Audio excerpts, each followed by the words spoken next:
Buen día a quienes nos están mirando desde China, buenas tardes a quienes estamos aquí en América Latina, buenas noches a los europeos, ¿cómo están? ¿Qué dicen? Esta es mi segunda aparición, las voy a ir contando. Esta es mi segunda aparición en este hermoso canal, con este rejunte que ha hecho nuestro querido amigo Ezequiel Vistoletti. Y bueno, Ezequiel, ¿cómo estás? ¿Qué decís?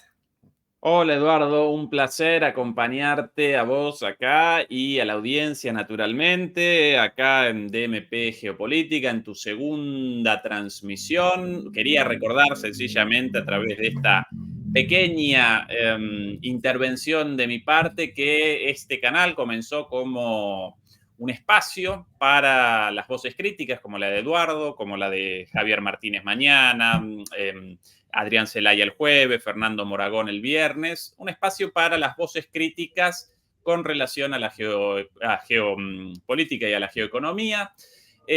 Sencillamente con esa idea, la de generar una perspectiva crítica de estas cuestiones, y por eso todas las semanas, tanto Eduardo como los mencionados anteriormente, presentan sus transmisiones de 1 hora a las 9 de la noche en Europa, 4 horas menos en Argentina, Chile y Brasil, 7 horas menos en Chile. Esa es la idea, un espacio de reflexión crítica sobre geoeconomía y geopolítica, y por eso aquí aparecemos. Y hoy, a propósito de eso, Eduardo, ¿qué tema vas a presentar en esta transmisión?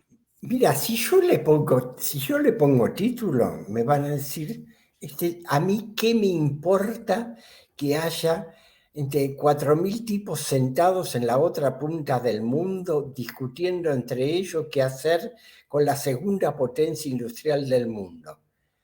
Pero si yo te cuento que esa potencia industrial es la República Popular de China, que desde hace años contribuyen un 35% al crecimiento de la economía mundial, que ya representa el 19% del Producto Interno Bruto del mundo per cápita.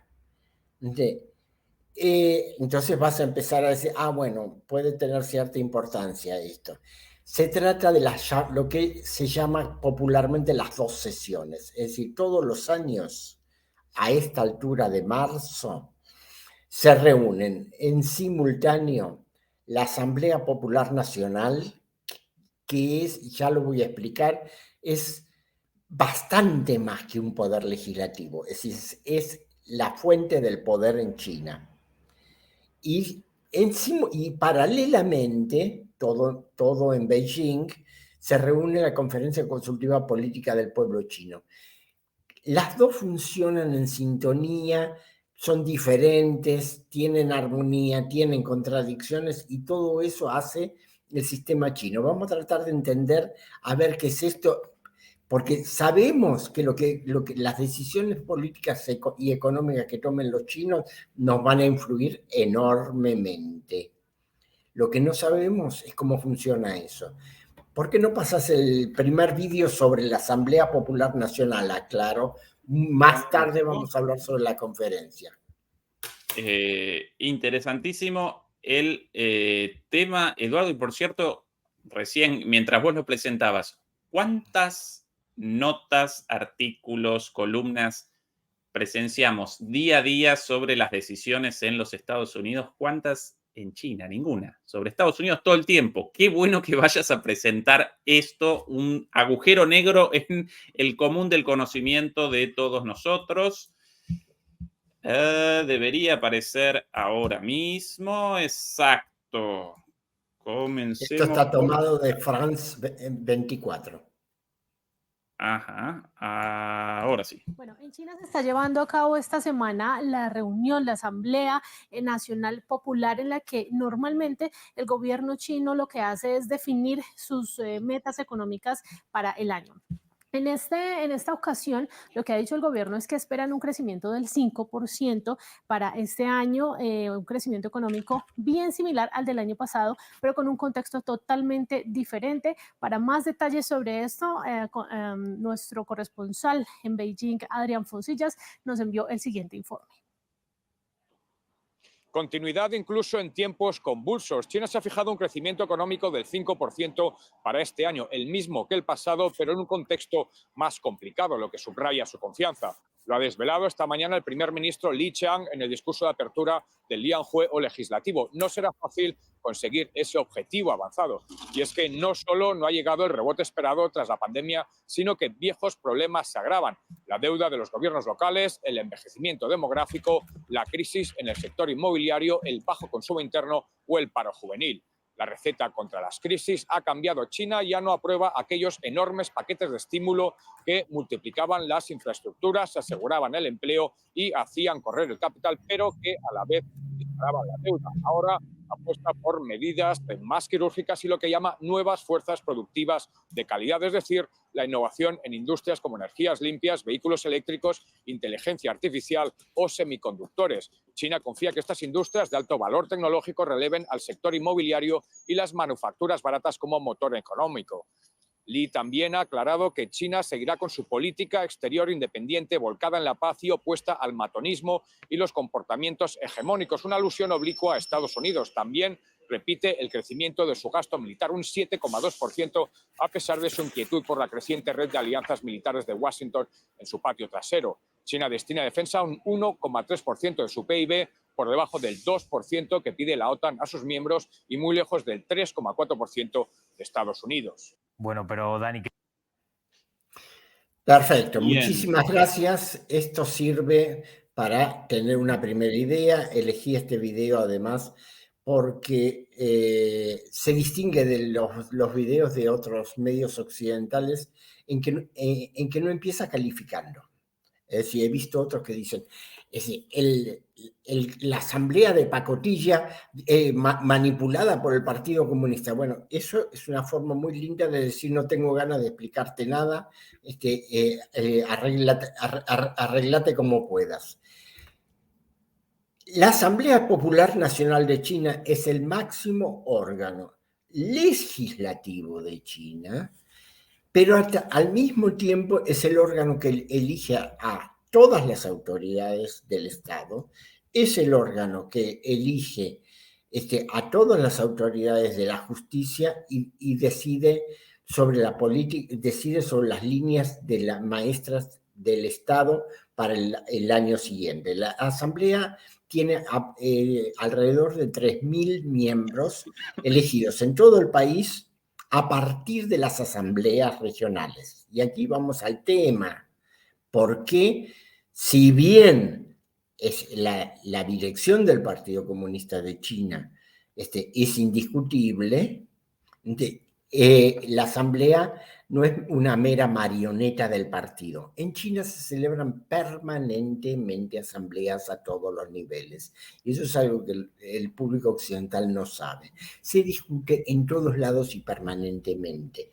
Esas asambleas eligen, es asamblea municipal, supongamos, elige una asamblea provincial. La asamblea provincial elige la asamblea de la región. La asamblea de la región elige la asamblea nacional. Y esos cambios se hacen cada 5 años, pero las asambleas también se pueden ir reuniendo a lo largo del año. O sea que los chinos se la pasan discutiendo y votando. Eso es una cosa que no se sabe. El sistema político de China es una mezcla. ¿Es una democracia? Si decimos, yo digo, sí, es una democracia. ¿Es una democracia liberal? como la occidental, no. No tiene la división en tres poderes, ejecutivo, legislativo, judicial, como tienen las democracias occidentales. Lo que tiene es una democracia asamblearia, que por un lado es resolutiva, como es la Asamblea Popular Nacional, por el otro lado admite instancias de deliberación, es decir, aquellos que no se presentan a elecciones para representar y para dirigir, ya lo vamos a ver, integran órganos consultivos. ¿Dónde están? Todas las nacionalidades del Estado. ¿Dónde están los otros 4 partidos políticos? En China hay 4 partidos más, además del Partido Comunista. ¿Dónde están las confesiones religiosas y cosmologías? ¿Dónde están las minorías étnicas? ¿Dónde están representadas la comunidad científica, artística, intelectual? Que esa es la conferencia consultiva, sobre la que también vamos a hablar. La conferencia consultiva delibera y hace propuestas. Las asambleas son las que deciden. ¿Se hace siempre lo que el partido dice? No. ¿Se quiebra la línea general del partido? Tampoco. O sea, es un juego entre la dirección del Partido Comunista de China, que además desde hace ya largos años admite oficialmente en su interior una cantidad de corrientes. Hay quienes cuentan 7 corrientes ideológicas adentro del Partido Comunista de China, entre un maoísmo ortodoxo fiel al fundador de la República, Mao Zedong, hasta posiciones neoliberales, como puede ser, digamos, generalmente la posición de las autoridades de Shanghái, que por ser ciudad muy internacional, con muchas empresas extranjeras, tiende a la orientación hacia Occidente. Es decir, todo eso convive y todo eso discute con las asambleas. O sea, como ven, es un sistema muchísimo más complicado de lo que nos podemos imaginar. Por lo tanto, lo que se decide en la Asamblea Popular Nacional, que se elige una vez cada 5 años y se reúne anualmente, por eso esta es la segunda sesión anual de la 14ª Asamblea Popular Nacional, que tiene valor de ley y es un alineamiento imperativo para el Estado y para toda la sociedad china. ¿Cuál es hoy en la inauguración habló el primer ministro, Li Qiang? El primer ministro planteó el objetivo de que la economía china este año crezca un 5%. Recordemos, la economía china el año pasado creció el 5,2%. Tenía planteado el 5%, creció el 5,2%, en circunstancias durísimas. En circunstancias, primero, de sanciones occidentales y proteccionismo. Es decir, Estados Unidos tiene prohibido vender semiconductores a China para evitar que China siga desarrollando su economía digital. En condiciones en que tuvo en 2022 todavía un terremoto en la provincia de Sichuan que todavía cuyas consecuencias todavía no se restañaron, que tuvo inundaciones, sequías, todo tipo de catástrofe natural, además de tener una gran retracción del consumo por el alza del costo de la vida, un aumento justamente en los costos de los servicios públicos y de la educación, y tiene un problema estructural sobre el que ya vamos a hablar, que es el problema del envejecimiento. Si la población de China está envejeciendo aceleradamente. Esto es resultado de los 30 años de política de hijo único, que han hecho que desde fin del siglo pasado la sociedad china entrara en la categoría de una sociedad envejecida. que se va envejeciendo aceleradamente. Entonces, en medio de todos esos problemas, la economía china creció el 5%. Recordemos que la economía occidental que más creció es la norteamericana, que creció el 3%. Las economías europeas están mucho más bajo que eso, en promedio entre el 1 y el 2%, y algunas están en retracción. Eduardo, ayúdame Sí. a recapitular lo dicho, porque presentaste muchísima información. Asamblea Popular de China, reunida todos los años con alrededor de 3.000 asambleístas, a la vez elegidos por asambleas de jurisdicciones menores, y así sucesivamente hasta el nivel de las pequeñas comunidades con sus propias asambleas. Hasta ahí te acompaño correctamente en la explicación. Exacto. Bien. Se elige cada 5 años y se reúne anualmente, y en el interín funciona un consejo permanente.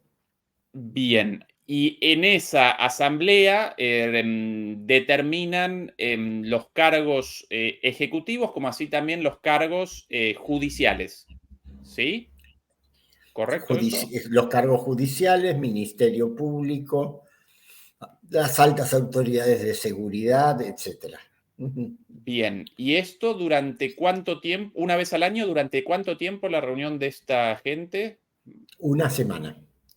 Una semana. Y después todo esto, de alguna manera, delegado a un grupo, como lo llamaste vos recién, un grupo permanente. Un comité permanente. Un comité permanente, que es el que, digamos, el que va siguiendo la aplicación de las leyes, es decir, de las leyes promulgadas por la Asamblea, que va viendo a ver qué cambios se están produciendo, e inclusive considera la posibilidad de una sesión de emergencia en otro momento del año, si llegan a pasar cosas inesperadas. Al mismo tiempo, también si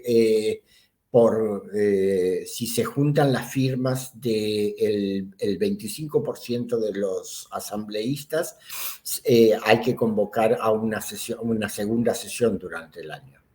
En general no sucede, pero puede pasar. Entendido. Y no solo participa el Partido Comunista Chino, sino que a la vez participan otros partidos también. ¿Correcto? Es que en la asamblea no se elige por partido. A la asamblea no se elige por partido, se elige nominalmente. Por supuesto, es obvio que el Partido Comunista de Chino, que tiene casi 100 millones de miembros, se asegura en las asambleas locales de que sus candidatos sean elegidos. Pero no es una obligación. Está claro, está en la Constitución de la República Popular, que el Partido Comunista de China tiene el papel dirigente. Es decir, eso está asegurado constitucionalmente, pero pueden pasar que haya candidatos y ha pasado en las asambleas locales que haya candidatos del partido que son vencidos por otros candidatos independientes. Ajá. Puede pasar. Sí. Es decir, el partido trata de evitarlo, obviamente, pero... Ahora, esta descripción no corresponde en absoluto con la caracterización habitual de una autocracia unipersonal y todas las pavadas escuchadas una y mil veces en los medios, Eduardo. No, hay una imbricación muy grande del partido con la sociedad.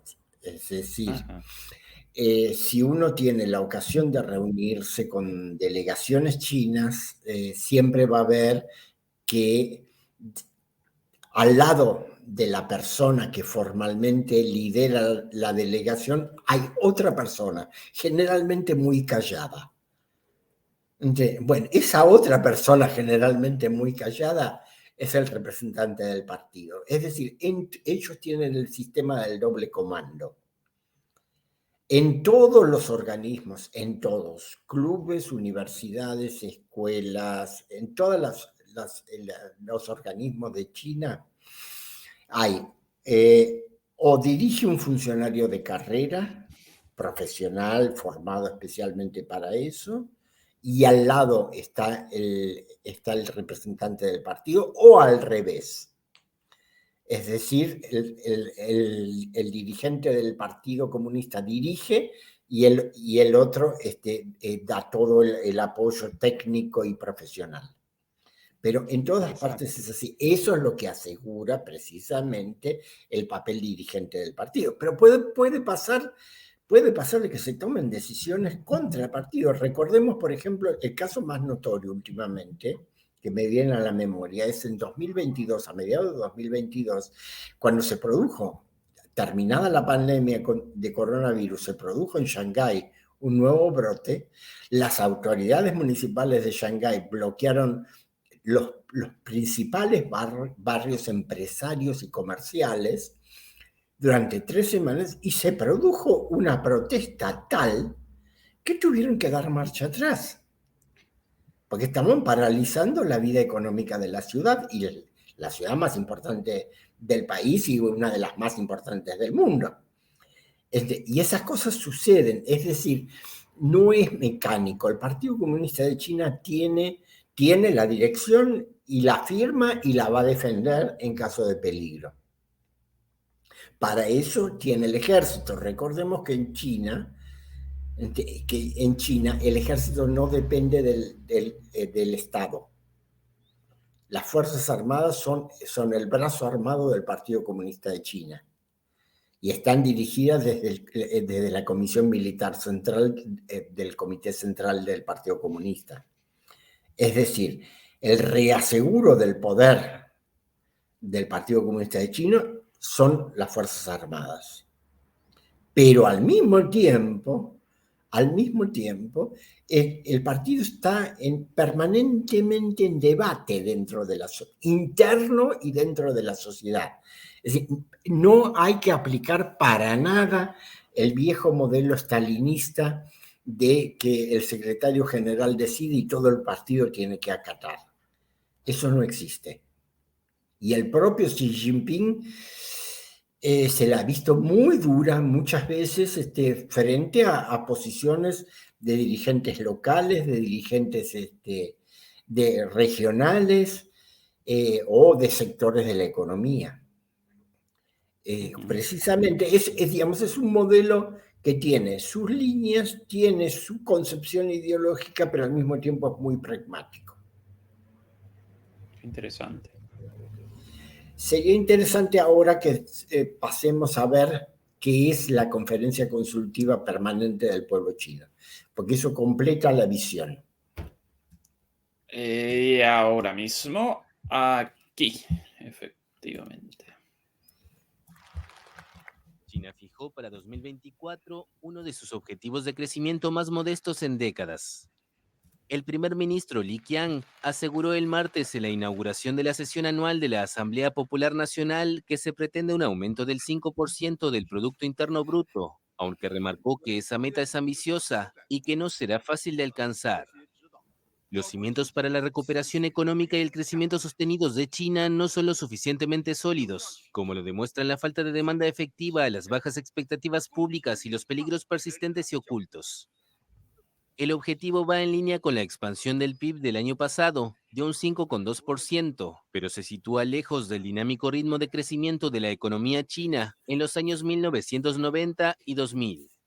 En la reunión parlamentaria de este año, la atención se centra en las dificultades de la segunda economía mundial después de 3 años de encierro y restricciones por la pandemia de coronavirus.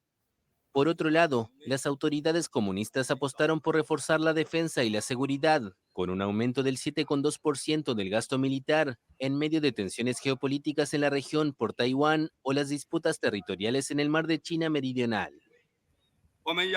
Pondremos en práctica la política general de nuestro partido para la nueva era sobre la resolución de la cuestión de Taiwán. Mantendremos nuestro compromiso con el principio de una sola China y el consenso de 1992 y nos opondremos resueltamente a las actividades separatistas dirigidas a la independencia de Taiwán y a la injerencia externa. Un inmenso dispositivo de seguridad recibió a los miles de diputados que participan esta semana en las llamadas 2 sesiones, la reunión del Parlamento y la de la Conferencia Consultiva Política del Pueblo Chino. Bueno, yo elegí también en este caso un video de origen francés, porque dentro de todo el matiz propagandístico que tiene la información occidental sobre China y es decir, estos son los que, lo voy a decir así, los que menos tergiversan. Efectivamente, todas las adjetivaciones que utilizó el informe corresponden al discurso que pronunció hoy el primer ministro de China, Li Qiang. La situación es problemática, es problemática. El crecimiento, es decir, China, el problema fundamental que tiene China es el siguiente. Antiguamente, cada vez que tenía una situación crítica o que había crisis en algún sector empresario o en algún sector de la economía mundial y bajaban, digamos, las exportaciones, bajaba la demanda internacional de productos chinos, China apalancaba la demanda con un crecimiento de la deuda. Eso llevó a una situación riesgosa. Por lo siguiente, primero por el crecimiento mismo de la deuda pública de China. Se han fijado para este año que viene un límite del 3%, no sobrepasar el 3% del Producto Interno Bruto, lo cual en muchos países occidentales hasta sería un objetivo optimista,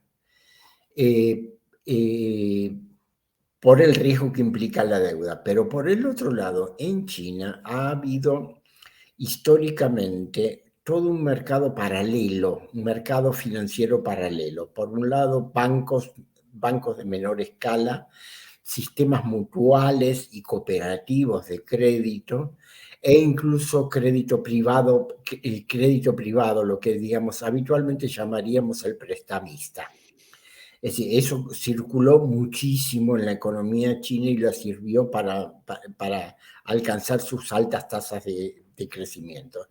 El tema es que eso se arriesgaba a desmadrarse y el gobierno de Xi Jinping lo viene tratando de controlar desde hace unos 5 años.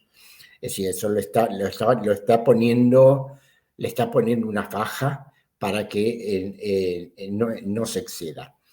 Al mismo tiempo, el sistema inmobiliario, que justamente se financió con deuda, creció gigantescamente, pero llegó un momento donde las familias no pueden sostener más el ritmo de crecimiento del sistema inmobiliario porque están muy endeudadas. Entonces, lo que se produjo en 2021, el colapso del gigante Evergrande.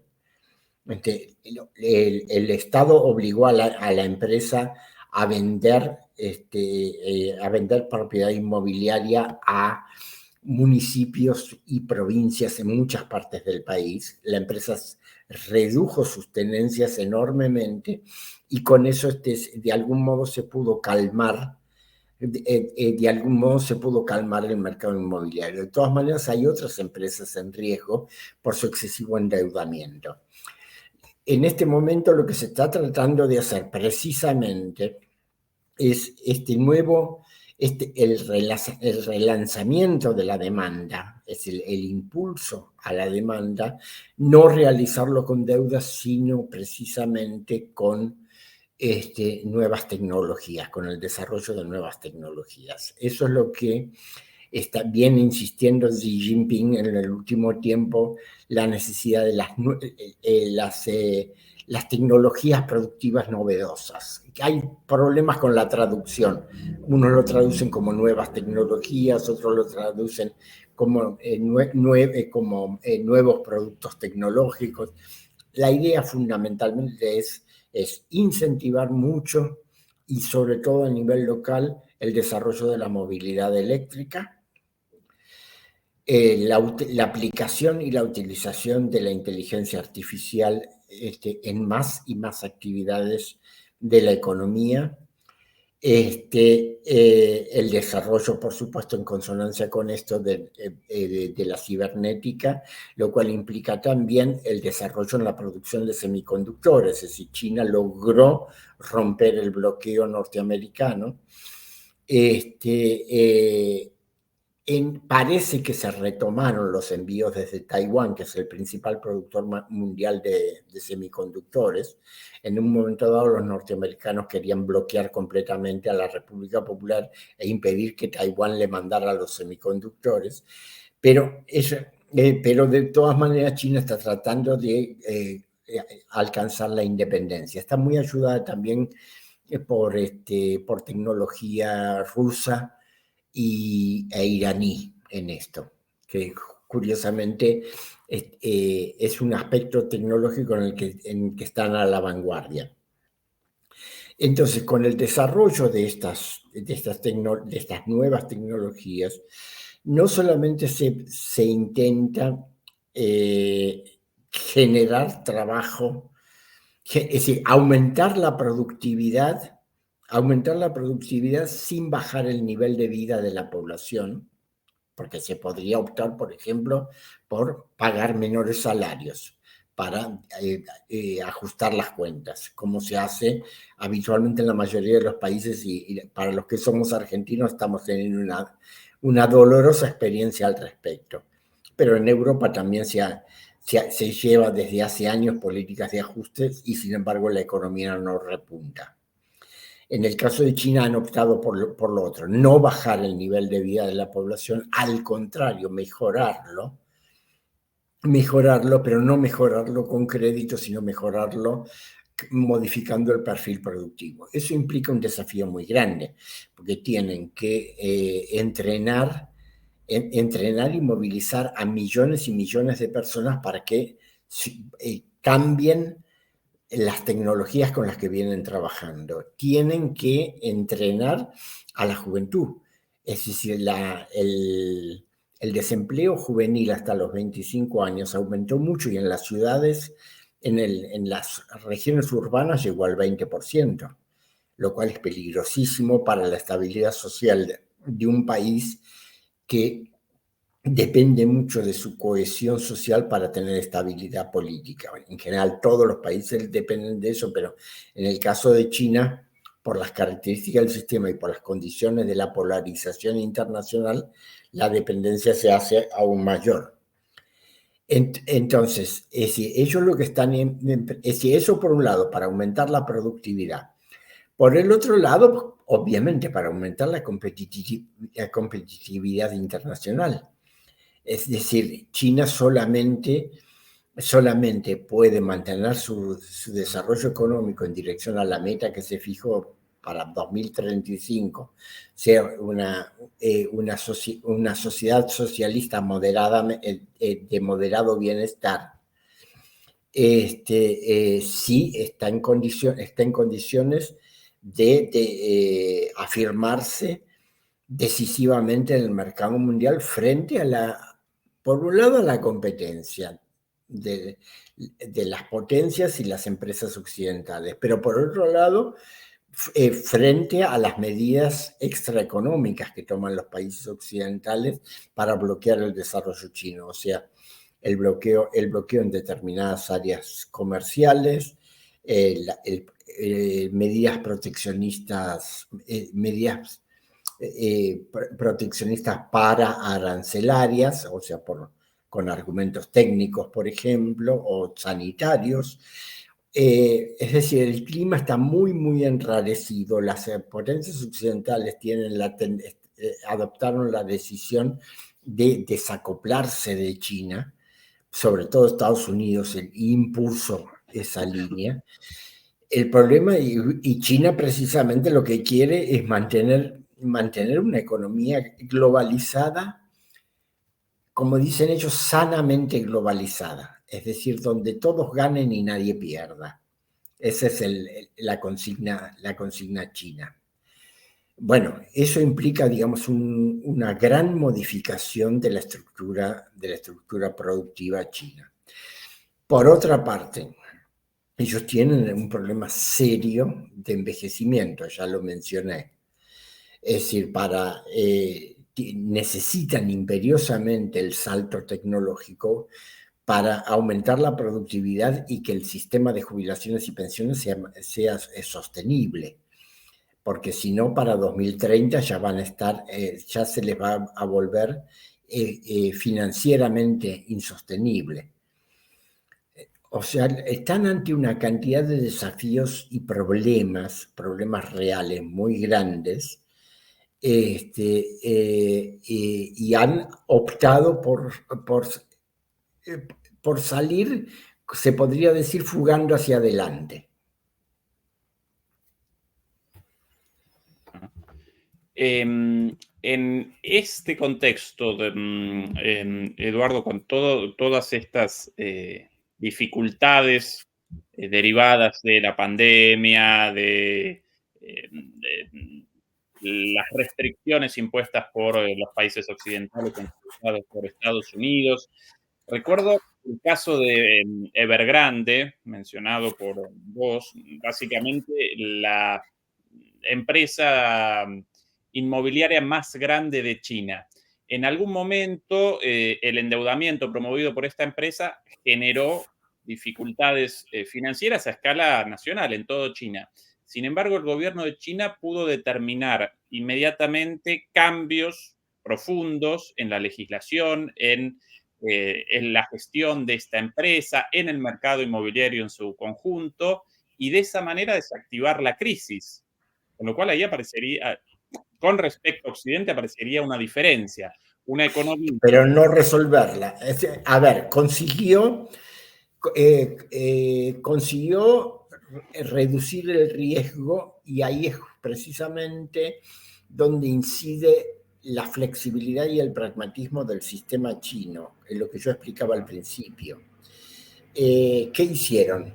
Directamente impulsaron a una cantidad muy grande de municipios, de empresas sociales que hay, porque en China hay distintas formas de propiedad también. Sigue habiendo empresas productivas estatales, hay empresas privadas, hay empresas cooperativas, hay empresas sociales, hay empresas municipales. Es decir, el sistema de propiedad chino es muy, muy variado. Entonces, lo que hizo el Estado fue desligarse, es decir, no concentró en el Estado central la resolución del problema. Por ejemplo, ¿qué sucede? A ver, yo me acuerdo el caso de Alemania, cuando la ciudad de Berlín se encontró con una crisis inmobiliaria. El Estado de Berlín compró 5.000 viviendas para mejorar la oferta inmobiliaria en la ciudad. Pero fue el Estado. Entonces los costos se concentran en un solo lugar. Lo que han hecho en China es repartir el riesgo. El riesgo no se resolvió todavía, pero está repartido. Es decir, ni lo tiene ya solo la empresa en cuestión, que son varias, no es solamente Evergrande. Evergrande fue la más grande, pero hay otra cantidad de empresas inmobiliarias en problemas. Ni lo tiene el Estado central. O sea, no va a aparecer en el balance del Banco Popular de China. Aparece repartido en el balance de una cantidad de instituciones financieras y estatales a lo largo y a lo ancho del país. Eso por un lado. Pero son conscientes, el Estado chino es consciente del peligro que implica ese endeudamiento, porque es endeudamiento también de las familias. Consideremos que en China, paralelamente al envejecimiento de la población, han aumentado mucho los servicios públicos, es decir, electricidad, gas, agua, transporte, y se ha hecho tremendamente cara. China es el segundo país, es el país el segundo país más caro para la crianza y educación de los chicos. Y las familias se endeudan para eso. Entonces son todos problemas derivados de los desequilibrios del crecimiento chino desde el principio de los años 80, que ahora están empezando y están concentrados en una situación internacional muy tensa que no deja mucho espacio de maniobra internacional. Ujú. Por eso es que también que China está interesada en el desarrollo de instrumentos como BRICS. ¿Por qué? Porque espera que, digamos, que desarrollando una esfera comercial no ligada al dólar, sea posible generar un gran abanico de intercambios, no unilateral. No es que China quiere vender todo y que los otros solamente compren. Ese no es el problema de China. O sea, a China le interesan justamente los intercambios, porque eso asegura la perdurabilidad de la relación comercial. Es decir, si yo solamente gano y vos perdés, en algún momento dejas de comprarme.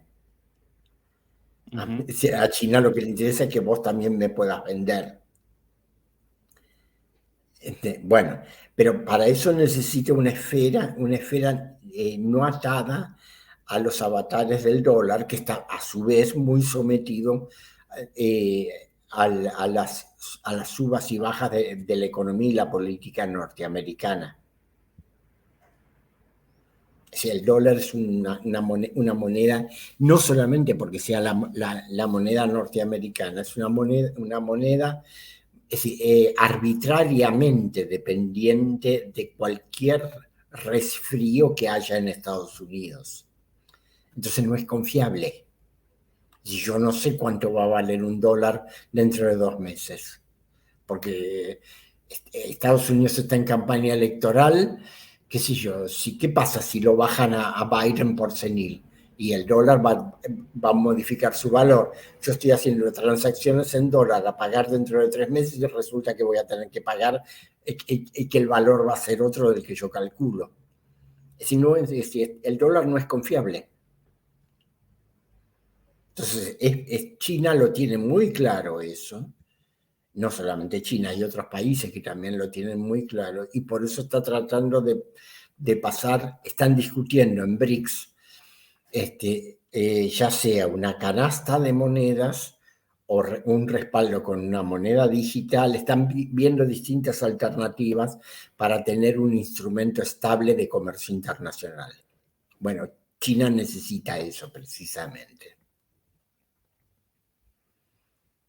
Uh-huh. Qué interesante.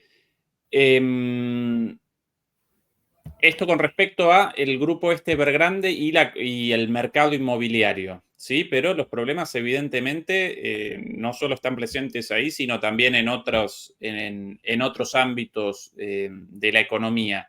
En este sentido, el Estado chino, Eduardo, presenta una capacidad de reacción. El Estado, en el sentido amplio, no solamente del gobierno nacional, sino como vos recién también presentabas, las empresas comunitarias, las empresas como cooperativas, presenta herramientas distintas a las de cualquier país del norte global, efectivamente, o no tanto. Sí, obviamente. Obviamente. A ver, yo lo que quiero dar la impresión es lo siguiente.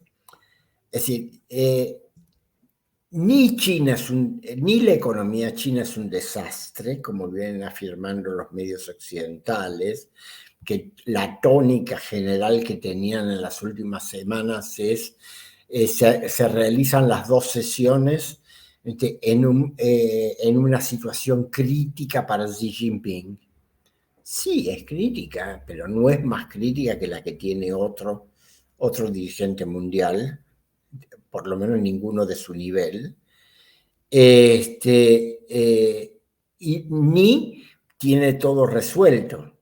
Lo que tiene, y es lo que trato de comunicar desde el principio hoy, es un sistema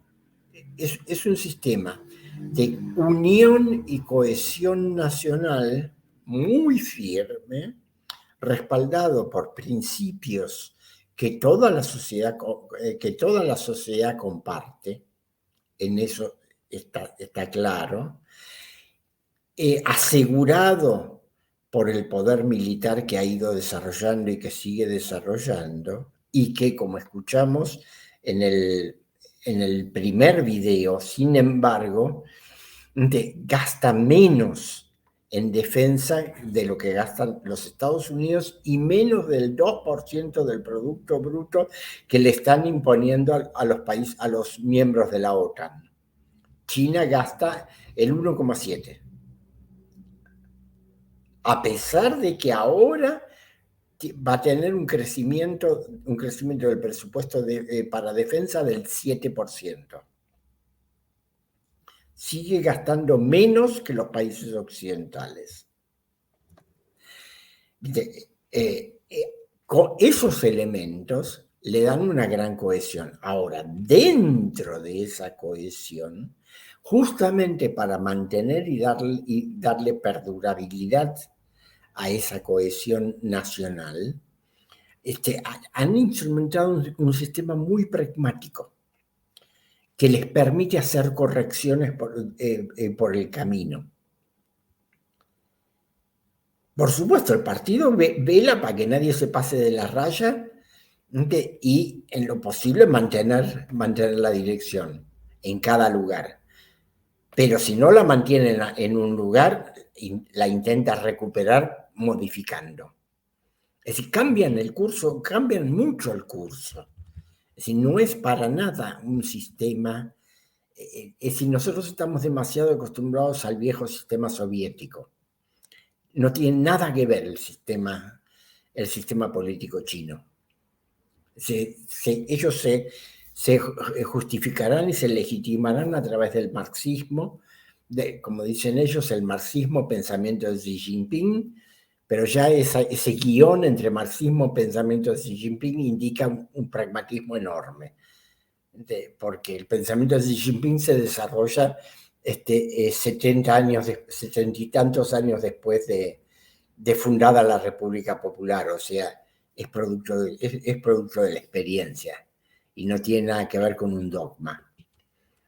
Y a la vez, por supuesto, hay una cantidad de tradiciones culturales y filosóficas propias de la sociedad china, la importancia del confucianismo, la importancia, es decir, la práctica del taoísmo permanentemente, justamente el trabajo con la armonía de los contrarios. Es decir, la sociedad china no trata de resolver los conflictos eliminando al contrario, sino incorporándolo, etc. Son dinámicas completamente diferentes a las que conocemos en Occidente.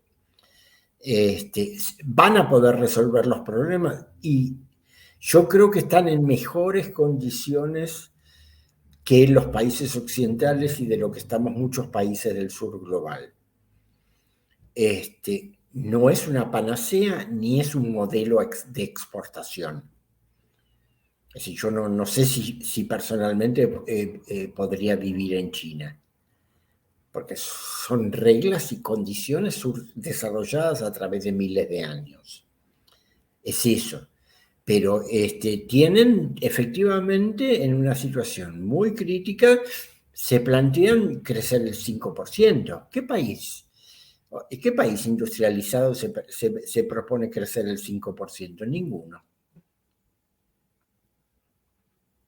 Y además, tratando también de mejorar las condiciones de distribución. Ese es un elemento que me olvidé de señalar, que también es un problema muy grande que tiene la República Popular, el crecimiento de la desigualdad.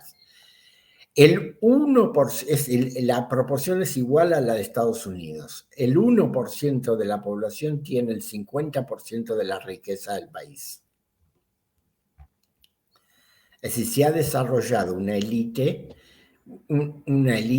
de hiper ricos, y si bien el conjunto de la población ha salido de la pobreza, esa es la gran diferencia con Estados Unidos, en China se ha superado la pobreza, y esto no es un cuento chino, sino que está asegurado por muchas estadísticas internacionales.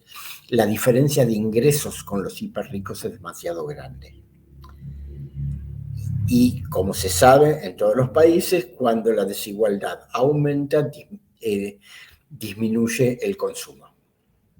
Por lo tanto, uno de los motores más importantes del crecimiento económico se ralentiza. Sí, efectivamente, según el Banco Mundial, 850 millones de chinos abandonaron la pobreza desde el inicio de la política de apertura de China, en realidad desde 1980. El inicio de la política de apertura de China comienza un poquito antes. Los últimos, en el periodo 2015-2020, particularmente hasta el inicio de la pandemia, 400 millones de chinos salieron de la pobreza. Y ahí, en 2021, ellos pudieron proclamar el fin de la pobreza. Ajá. Eduardo, respecto a esta élite económica, este 1%, yo presencio una diferencia fundamental con respecto a el 1% de los países del norte global. Quizás comete un error, pero esta es mi percepción al respecto. Esta clase de estos mega ricos en China capitanean la economía en gran medida, no por completo, pero sí una buena parte de la economía china a través de sus grandes empresas, pero no determinan las decisiones políticas a través de sus grandes medios o incluso de manera personal, sino que la conducción política y el liderazgo económico en China parecen separados, a diferencia de lo que presenciamos en Estados Unidos, Europa, donde las clases dominantes básicamente determinan los lineamientos emanados de las clases dirigentes en el sentido político. Puede que esta distinción represente una diferencia importante, en el sentido de que si aparece una crisis, el Partido Comunista Chino va a determinar de acuerdo a los intereses de China y no a los intereses del gerente de una gran empresa china, como en gran medida en Europa o en Estados Unidos. Es que yo creo, esto aquí arriesgo una hipótesis, yo creo que en ese punto precisamente juega la fuerza del sistema asambleísta chino. Sí, de la práctica más que sistema, de la práctica asambleística china. ¿Por qué? Efectivamente, la corrupción había crecido mucho, sobre todo en los años 90 y principios de los 2000, tanto bajo la presidencia de Jiang Zemin como y recordemos que Jiang Zemin en el último congreso del Partido Comunista Chino lo tomaron y le dijeron muchas gracias por los servicios prestados, lo sacaron de la sesión plenaria delante de las cámaras y se lo llevaron. Y en la época de Hu Jintao. Desde que subió Xi Jinping, viene luchando, parece que muy exitosamente, contra la corrupción. Es decir, la última gran campaña contra la corrupción fue dentro de las Fuerzas Armadas. Es decir,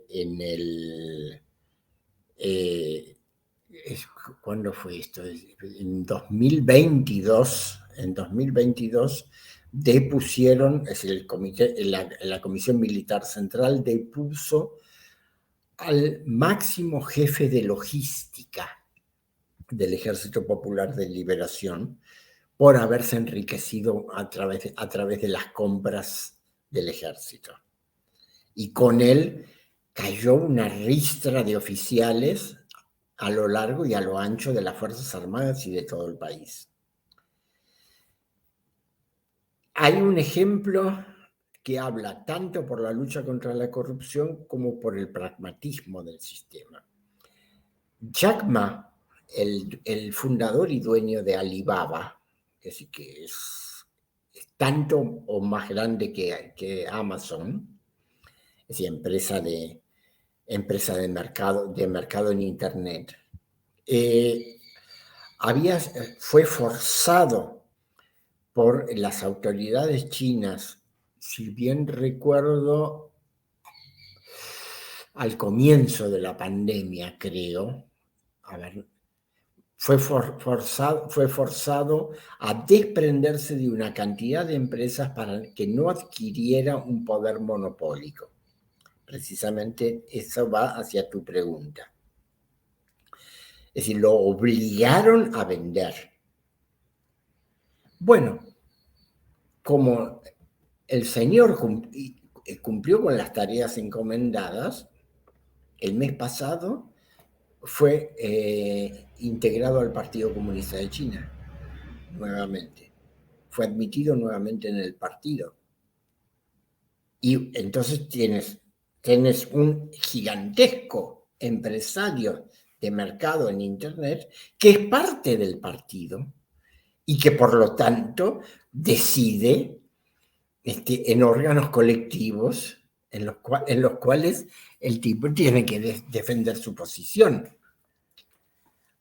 O sea, no es que al antiguo estilo bolchevique le cortan la cabeza y listo. No, pero tampoco se aprovecha del partido y del Estado como sucedió en la última etapa de la Unión Soviética con los directores de los grandes conglomerados estatales. Es decir, y eso, digamos, ¿por qué lo logra Xi Jinping? Ahí está mi hipótesis. Lo logra porque tiene un poder que excede al aparato. Xi Jinping es un tipo que a lo largo de su carrera ha sabido ir construyendo revitalizando su poder y su influencia desde abajo. Es decir, tiene un enorme liderazgo local en los distintos sectores de la sociedad y del Estado chino, y por eso yo lo remito a la práctica asamblearia. Porque Xi Jinping se planta ante una asamblea local, regional, habla y todo el mundo lo aplaude. Y no es solamente por obligación que lo hacen, porque interpreta. Es decir, ha desarrollado una mezcla de liderazgo, una cosa rara que sería un liderazgo carismático a través de la institución. Viste que normalmente se dice los líderes carismáticos funcionan por afuera de las instituciones. Uh-huh. Bueno, da la impresión de ser un líder carismático, aunque personalmente no. Yo personalmente, con todo respeto, no le encuentro ningún carisma, pero es un estilo. Para las bases del Estado y del partido chino, es una persona realmente respetada y querida. Y eso lo certifican todas las encuestas occidentales. Y eso le da un poder que le permite luchar adentro del aparato. Ajá. Qué interesante el caso de Jack Ma, interesantísimo, ¿no? Y acompaña tu perspectiva de análisis. Esto de, por un lado, sí, mostrados los límites, ¿no? Querido Jack, una parte de Alibaba, AliExpress y demás, vendida, porque si no, aparecería un monopolio enorme, pero a la vez, una vez hecho esto, bueno, bienvenido de nuevo al partido, como una ni la libertad total y absoluta de un gran capitalista determinando los lineamientos de un país, como presenciamos en Occidente a menudo, ni una línea bolchevique de muerte a este empresario, muerte a este capitalista, sino algo intermedio. De todas Sí. maneras, la pena máxima por casos de corrupción es la pena de muerte. Sí. Y se ha aplicado. Todavía en años recientes se ha aplicado en casos graves de corrupción, sobre todo si son funcionarios del partido. Bien, pero a Jack Ma no. Jack Ma básicamente Exacto. vendida una parte de sus empresas como política antimonopólica y después, bueno, podés participar como uno más dentro del partido. Muy interesante. Como un gran empresario que es, sí. Con un gran poder local y gran poder internacional, pero una especie de, no digo un primus inter pares, pero un grandote en medio de los más chicos, pero en medio. Qué interesante, qué interesante. Eduardo, No, son súper realmente interesante tu exposición. prácticas y experiencias que en la medida que yo voy informándome sobre China me asombran. Yo no sé si se puede reproducir. De todas maneras, lo que me parece sí interesante, digamos, para tener en cuenta en general, tanto en Europa como en los países del sur global, son dos elementos. Primero, la importancia de la democracia directa. Segundo, el mecanismo de la democracia consultiva, es decir, a diferencia de los sistemas democráticos liberales de Occidente y de muchos países del sur global, donde al adversario se lo excluye, en el sistema chino al adversario se lo incluye. Y eso es muy importante. Y luego el desarrollo de un sistema pragmático entre gestión y control. Eso es una cosa que en Occidente para nada está garantizado. Para nada. Porque está demostrado que el control a través del Poder Judicial es aleatorio. Es decir, hay momentos y hay países donde funciona y hay momentos, y en general en los últimos años en la mayoría de los países occidentales el control a través del poder del Ministerio Público y del Poder Judicial no está funcionando. Con lo cual se produce precisamente eso que vos señalás, que un puñado de ultracapitalistas hiperricos se adueñan de hecho del poder del Estado. Y por lo tanto vacían de sentido la democracia con la pérdida de credibilidad, la pérdida de legitimidad y el surgimiento de un montón de conductas y de prácticas antisistema o anómicas. Antinacionales en el caso actual, por ejemplo, de Alemania, incluso. Pero bueno, eso ya por mi cuenta. Eduardo, ¿qué vas a presentar la próxima semana también con respecto a China? No, la próxima semana no pensaba hablar de China. Perdón, entonces malentendido de mi parte, perdón. La próxima semana yo pensaba hablar del hoy, del supermartes. El supermartes en los Estados Unidos. De Estados Unidos, perdón, había cometido un error de interpretación en tu introducción entonces. Y después hay que dedicarse a la elección presidencial en Rusia. Un lujo, y además un lujo que en este canal están presentando vos, Javier Martínez, Adrián Zelaya, Fernando Moragón, una diversidad de temas enorme, con una profundidad, fuera de lo común en YouTube. Es el objetivo, esa es la idea de este canal, generar estos espacios para las voces críticas en lo relativo a la geopolítica, a la geoeconomía, con una profundidad distinta del común de los canales de YouTube con libertad editorial total y absoluta, que cada analista determine como quiera y como quiera, en el formato en el cual quiera, con los temas como quiera, para presentar para nuestra audiencia. Recuerden que esto todos los días a las 9 horas de Europa, y recuerden que por favor los llamamos a que nos ayuden con la difusión a través del like, ¿sí? Del pulgar arriba, a través del botón de compartir, a través de la suscripción, porque eso nos ayuda al desarrollo del canal. Ya vamos a contabilizar 5.000 suscriptores en muy poquitos días, pero aún así queremos naturalmente más. Así que por favor ayúdennos con el like, como ahí nos ayuda a recordar Beatriz Pulido. Muchas gracias, Beatriz, siempre por la moderación de el chat. Eduardo, como siempre, el cierre en tus manos, o mejor dicho, en tus labios.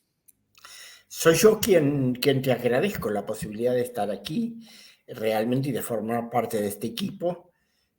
También te agradezco mucho tu colaboración física mediante tu presencia, sabiendo cómo estás trabajando y tu nivel de hiperocupación en el último tiempo. Espero que te cuides la salud. Vamos a tratar de irte reemplazando físicamente para que no te nos agotes demasiado rápido. Y bueno, realmente he estado viendo también a posteriori del programa anterior los comentarios, he respondido a algunos comentarios e incito al público a que se comunique directamente conmigo. Hay distintas posibilidades que yo ya les pasé, ya sea que se comuniquen por la red X, lo que antes era Twitter, que se comuniquen por Facebook, por LinkedIn. En algunos casos incluso hasta les he dado mi número de teléfono para que me escriban por WhatsApp, o pueden hacerlo por Telegram. O sea, las posibilidades son múltiples. A mí me interesa el diálogo. Para mí el público no es un público anónimo que yo cuento cuántas visualizaciones y listo, sino que es parte de una comunidad de aprendizaje. Y bueno, sigamos adelante, multipliquemos este esfuerzo, porque creo que además tiene una intencionalidad política que para mí es central, que es en momentos en que estamos viviendo una censura atroz en las redes, poder democratizar el pensamiento, difundirlo y hacerlo circular, es central y es existencial, es básico para la vida democrática. Completamente de acuerdo, suscritas hasta las comas de las palabras de Eduardo. Y dicho esto, hasta el día de mañana con la transmisión de Javier Martínez también a la misma hora, y posteriormente con Demoliendo Mitos de la Política. Chau, chau, un abrazo. Chau, chau.